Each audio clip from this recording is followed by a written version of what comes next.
عام آدمی رمضان المبارک میں خاص طور پہ کیا معمولات اختیار کرے کہ جس سے اس کے جو ہیں معاملات دینی طور پہ بھی اور دنیاوی طور پہ بھی وہ پورے ہو سکیں؟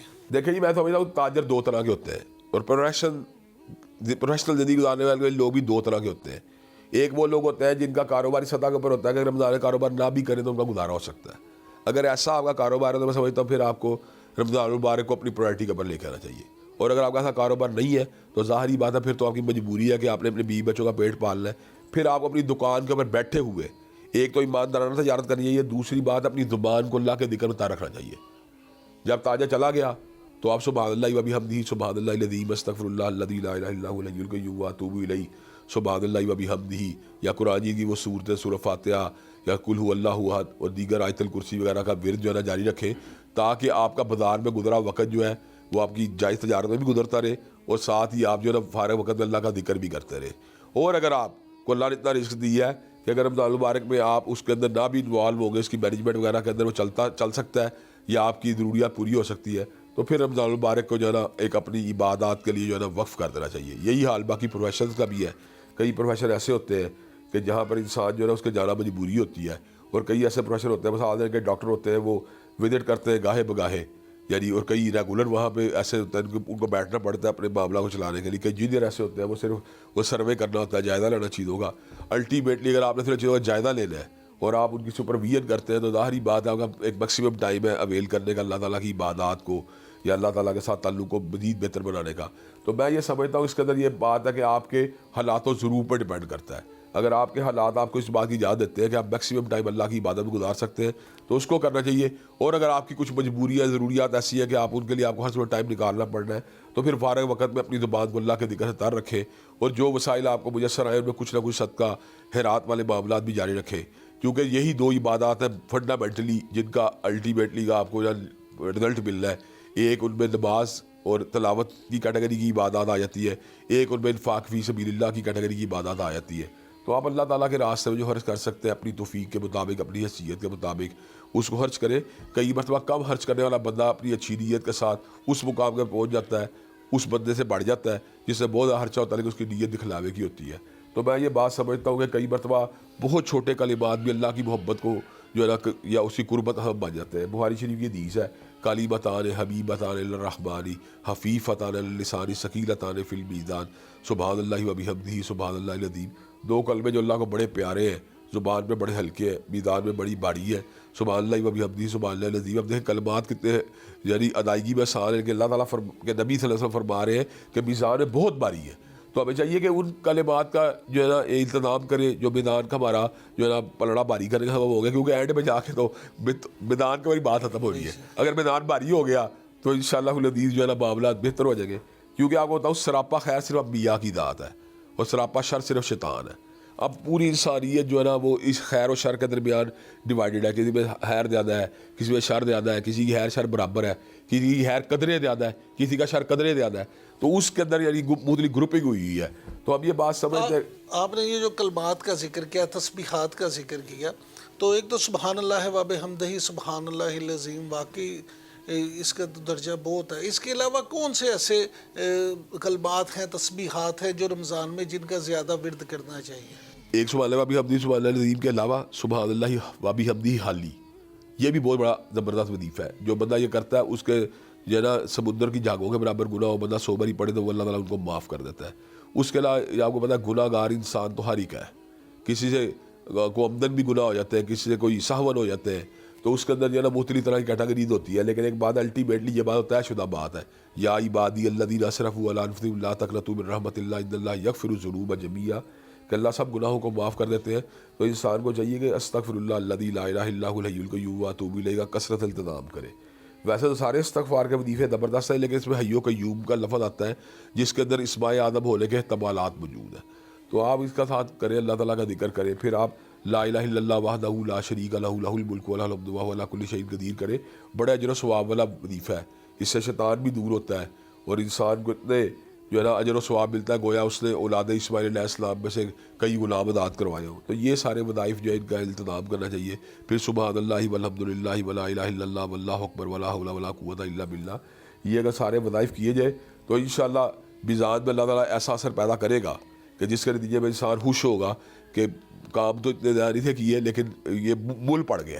بری سوچ بری نظر سے بچنے کے لیے بھی کوئی وظیفہ ہے؟ بالکل وظیفہ ہے. اس کے اندر پہلی بات تو یہ ہے کہ یہ جو ہوتا ہے نا کثرت ذکر یا کثرت حسنات یہ فی نفس ہی بھی ڈیلیوٹ کرتا ہے, کیونکہ اللہ نے قرآن میں کہا ان الحسنات یذہبن السیئات کہ بے شک نیکیاں برائیوں کھا جاتی ہے.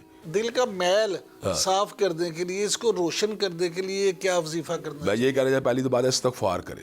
کثرت جب استغفار کرے گا تو اس کا گدلا پن دور ہوگا.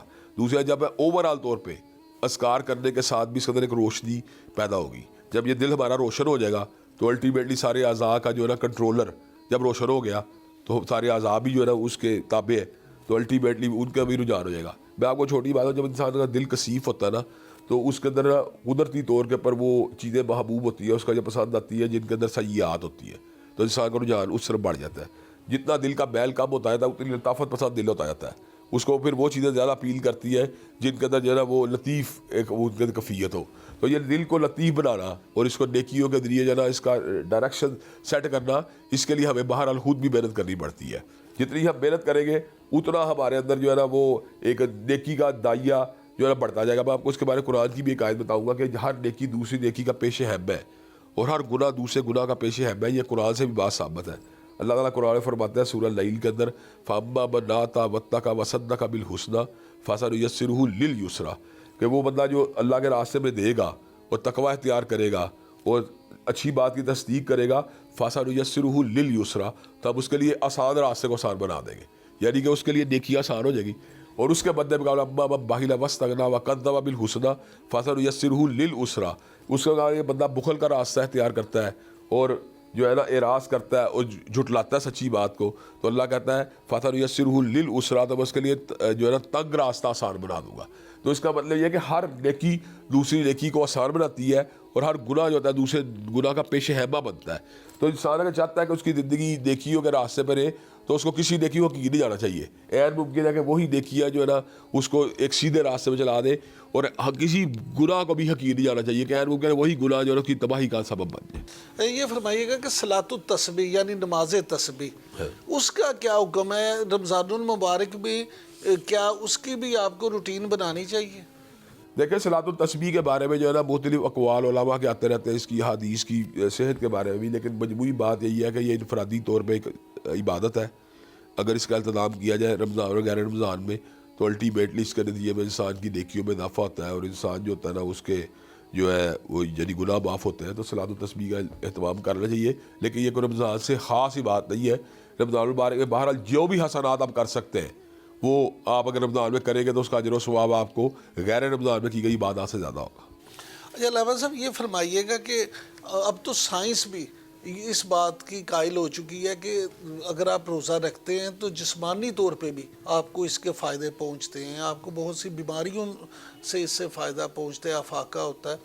اور آپ کیا سمجھتے ہیں کہ ایک مسلمان اگر ایک جسمانی طور پہ تو اس سے فائدہ اٹھاتا ہی ہے, روحانی طور پہ اچھی عمل کر کے فائدہ ہوتا ہے, اس سے مزید انسان کیا حاصل کرے کہ جس سے اس کی روح جو ہے وہ اس طرح سے معطر ہو جائے کہ وہ پھر گناہوں سے بچ کے نیکی کی طرف چل پڑے؟ میں نے یہ دیکھا آپ کو یہ بتائی, یعنی پہلے بھی عرض کی تھی بات کہ انسان کی زندگی میں کئی ایسے مواقع اللہ تعالیٰ کو فراہم کرتا ہے, کئیوں کا تعلق ٹائم کے ساتھ ہے اور کئیوں کا تعلق اسپیس کے ساتھ ہے.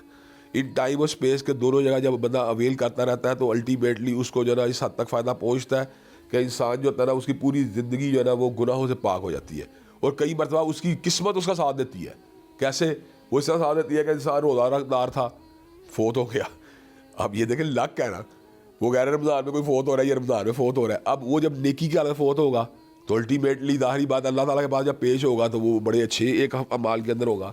وہ حدیث میں ایک بندے کا ذکر آتا ہے جو ہے نا ایک تلبیہ کہہ رہا تھا تو اپنی اونٹی سے گرا تو اس اونٹی نے اسے کچل دیا, تو نبی نے فرمایا کہ یہ قیامت تلبیہ کہتے ہوئے اٹھے گا. اچھا علامہ صاحب یہ فرمائیے گا زکوٰۃ کے بارے میں کیا حکم ہے؟ ہمارے ہاں یہ جو ایک روایت ہے کہ عام طور پہ لوگوں کی اکثریت جو ہے رمضان المبارک میں زکوٰۃ نکالتی ہے, تو کیا رمضان میں ہی زکوٰۃ نکالنی چاہیے؟ اصل بات یہ میں سمجھتا ہوں کہ یہ اچھا عمل ہے رمضان میں زکوٰۃ لگانا, کیونکہ زکوٰۃ کا جو حساب ہوتا ہے قمری سال کی بنیاد پر ہوتا ہے.